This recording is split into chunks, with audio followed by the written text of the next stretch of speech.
Getting into a game like Xenoverse 2, especially after its long run of 8 years, can be a daunting task. It feels like stepping into a bustling city where everyone seems to know where they're going except you. But the biggest barrier I found trying to get into Xenoverse 2 wasn't the game itself, but this, the store page.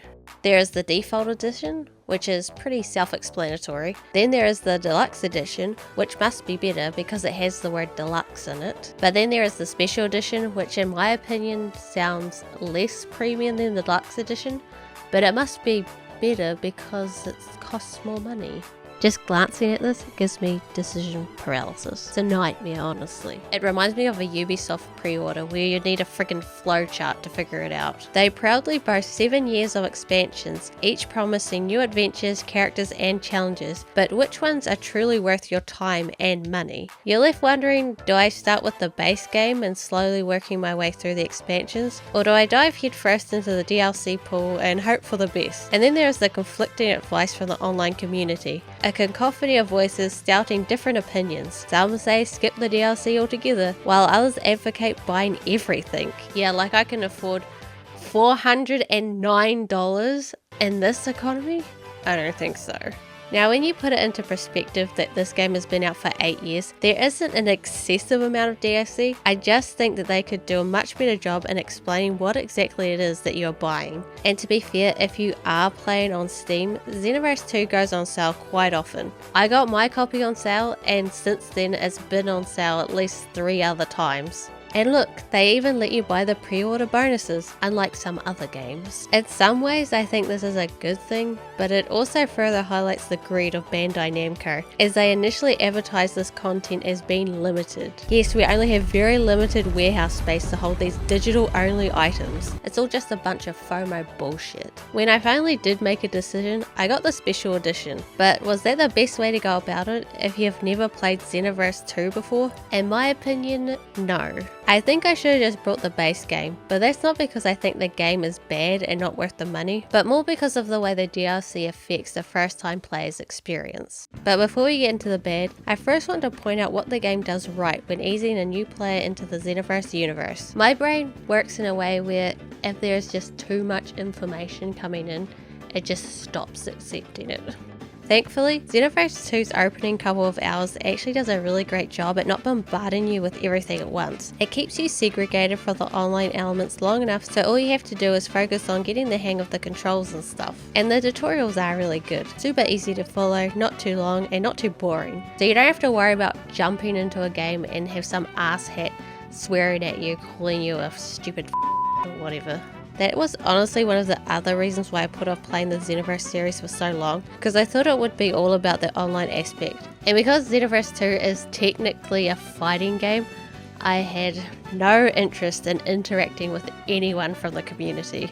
Now this is purely anecdotal, but the fighting game community is the worst. Oh, why? I have never had any good interactions with anyone. It's always either some guy who gets really angry over something that I literally do not understand what he's talking about, or someone being uncomfortably sexual, and it just makes me go, you definitely won't find a husband in these games, ladies. Oh, why? Okay, rant over. The online does play a big role, but is not essential for enjoying the game, as there is plenty of single player content to enjoy. Although I do feel there are some aspects that make you go online when they could easily be made available in single player too. Navigating Xenoverse 2 can be like exploring a huge galaxy with a map that keeps changing. At the start, it's easy to follow along, like cruising on autopilot. But as you progress, the game opens up and it gets a bit confusing. You find yourself surrounded by lots of stuff to do and it's hard to tell what's part of the main game and what's DLC. Even if you try to stick to the main story and avoid the DLC until later, it's easy to accidentally stumble into it. Suddenly you're fighting in battles you didn't expect or meeting characters that you have no idea who they are. After we finished fighting Janemba in that time rift, I went after Few. Brilliant! I have absolutely no idea what's going on.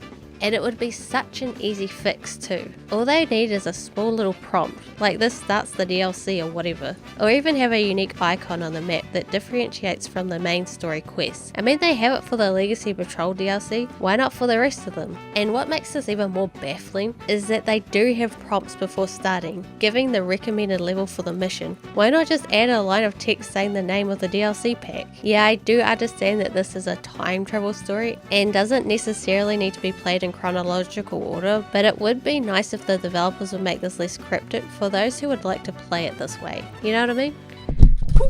Such a simple thing, and yet they don't do it. As the way it is now, it's incomprehensible if you didn't start playing the game before the DLCs came out. I really do hope that they fix this in the future, as even though I made a determined effort to stick to the main story during my first playthrough, I did accidentally end up going somewhere I shouldn't have. Not only did this break the narrative flow of the main story, but it also spoiled some of the events of it. So if you're wanting to play Xenoverse 2 in 2024, just get the base game. The DLC goes on sale often enough that you can easily pick them up later on if you decide you like it. Plus you have more of an idea of what you'll want. But what about those who aren't playing on PC and aren't able to take advantage of these deals, like those with a PS4 or PS5, where you're trapped using the PSN store where they try to sell you a digital version of Dragon Ball FighterZ for $120 that you can buy physically for $30 because it is run by an evil hamster running on a wheel? Well, fear not, because there is Xenoverse 2 Lite, which is a free version of the game. But I think a better name for this version would be Xenoverse 2, a really generous demo, because that's what it essentially is. The amount of content this demo gives you is akin to the Tombu 1 demo back in the day. You get to play quite a bit of the game. You can play all the way through to the end of the Frieza saga, which is just shy of halfway through the main story. That is a fair bit of content just there. But you are also able to play online with others, even with those with the full version. Of course there are a few restrictions too. You can't create a Saiyan or Frieza race character because they are probably the most popular and makes you more tempted to buy the full version. And you also won't be able to use transformations, and there are limitations to other skills. There is a bit more, but those are the major ones. If you do eventually decide to get the full version, then your light character will transfer over, which is a really nice touch, even though you probably want to play as a different race. Let's be honest. If you're like me and feel like the prospect of jumping into the Xenoverse series to be a bit daunting, start off small and work your way up. I wish that's what I did, especially in this economy. I ain't poor, I just got no money. Hey guys, who am I?